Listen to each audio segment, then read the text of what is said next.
Chair, would you please call the roll?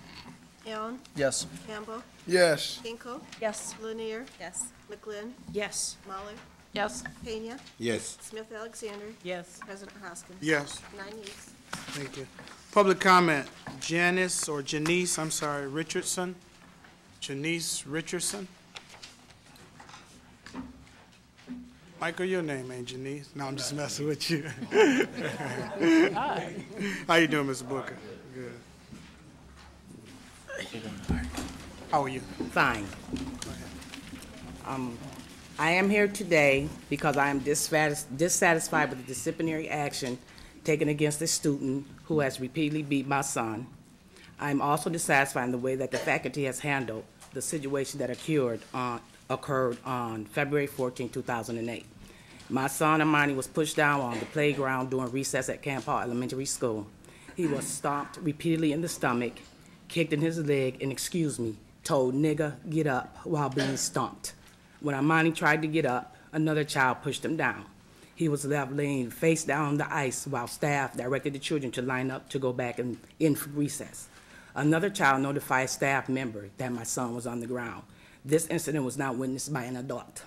The school contacted me that day and asked for me to pick up my son to take him to emergency. He got on the phone and said he had been beat. On February 15, I spoke with Ms. Jones about the incident. She gave contradicting information. She first said that she didn't know anything about what happened. She said she had to wait till the secretary came in to find out what happened. No one knew anything.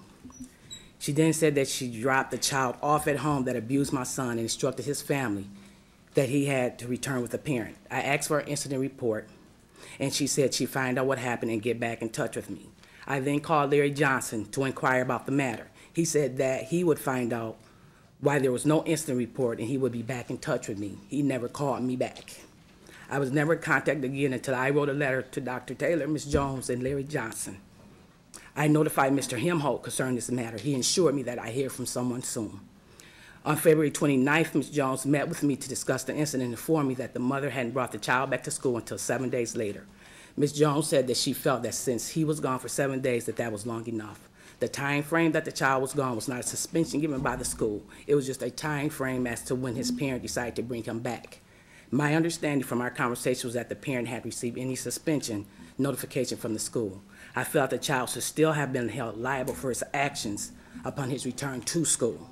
Upon returning, Ms. Jones said that the child's recess privileges were suspended unless a teacher or principal was present.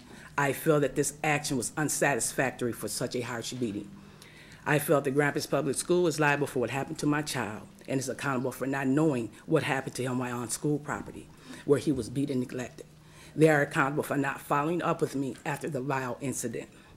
I spoke with Dr. Taylor on February 29th, and he seemed to be brief and inattentive to my primary concern. During our conversation, Dr. Taylor was very defensive in all responses. I could hear background noises, and it sounded as if he was doing extracurricular activities. It was so disheartening to me to hear that he said he didn't know who came to work that day and that maybe there were volunteers working on the playground that day. To me, that was his defensive response, excusing why my son was beat. It didn't sound as if any action was going to ensure that this would never happen again. I feel that if the school does not have adequate supervision, then there should be no recess. There should be guidelines in place to protect our children. Every child should be treated equal. Thank you.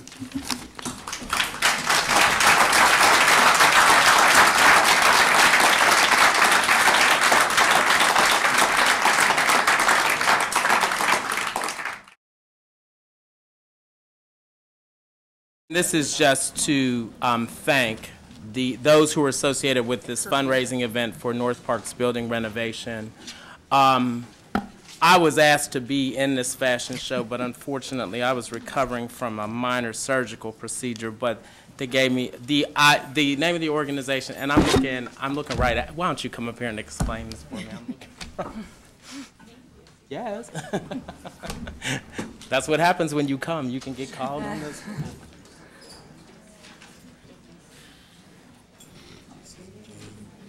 Why don't you explain to the board this event, because it really is. I know.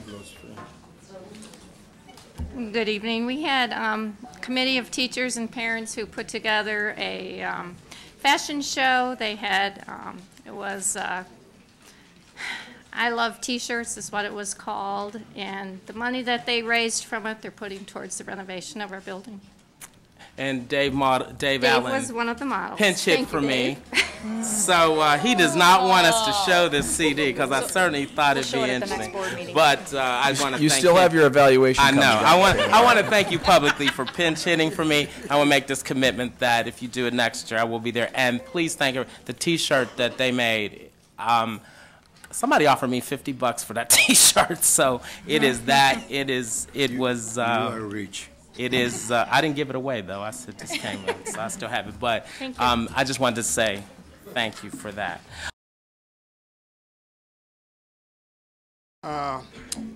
Mr. Allen, No comment. Mrs. Lanier, No comment. Mr. Pena. Good, no comment.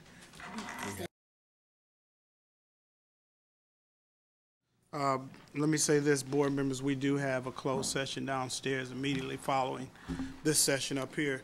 So we want to go right down for that. But it takes a whole lot to, I just say it like this, takes a lot to get me upset. I'm a pretty easygoing individual. And sometimes my wife says I'm too easygoing sometimes. But with that said, I know who I am in the Lord. I know what I am in the Lord. And am I perfect? No, certainly not, but I'm attempting to do the things that I know that's right within myself for this district as well as for this region and life, period, in my life, period. And with that said, I can handle constructive, true, factual criticism. But I take great offense when certain individuals attempt to pull my name down, knowingly that what they're putting out in emails are not true, knowing that they're spreading gossip. And again, I can take constructive, factual criticism. But when you purposefully put things out there with, I'm not talking about anybody else, but with my name on it, I have to speak out and take offense, regardless of, yeah, I'm up for re-election, so what?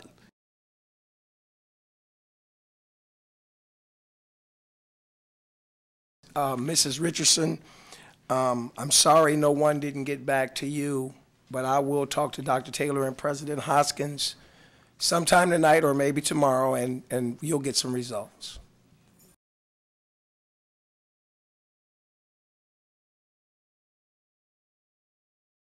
With that, until we get together for the May installment of As GRPS Turns, that's all I have.